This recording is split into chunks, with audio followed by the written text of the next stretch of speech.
ભગવાનનું ત્રીજું રૂપ તે આનંદ છે। આનંદ જેને જેને જોતો હોય એના માટે ભગવાનના રૂપની ઉપાસના। આનંદનો અર્થ જેમાં સુખ દુઃખ લેશ માત્ર પ્રવેશ ન કરી શકે। 24 કલાક એકની એક સ્થિતિ, તમારી સ્થિતિને કોઈ બગાડી ન શકે, તમારી વાતને કોઈ બદલી ન શકે। અંદરથી જે ઉબળકો આવતો હોય એને તો કોણ તોડી શકે? બહારથી આવે તો એને બહારથી તોડી શકાય।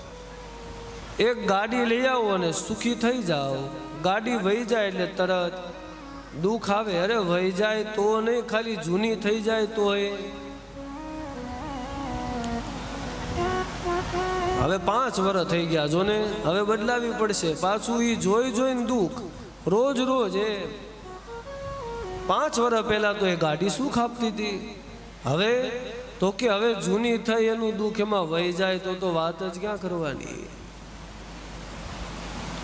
આવે અને જાય એની સાથે સુખ દુઃખ જોડાય, સમજો આનંદથી ખાસો દૂર છે જી ના। જેના જીવનમાં આનંદ આવે એ હર હંમેશ એક ને એક જ કામ, એનો રંગ બદલે નહીં।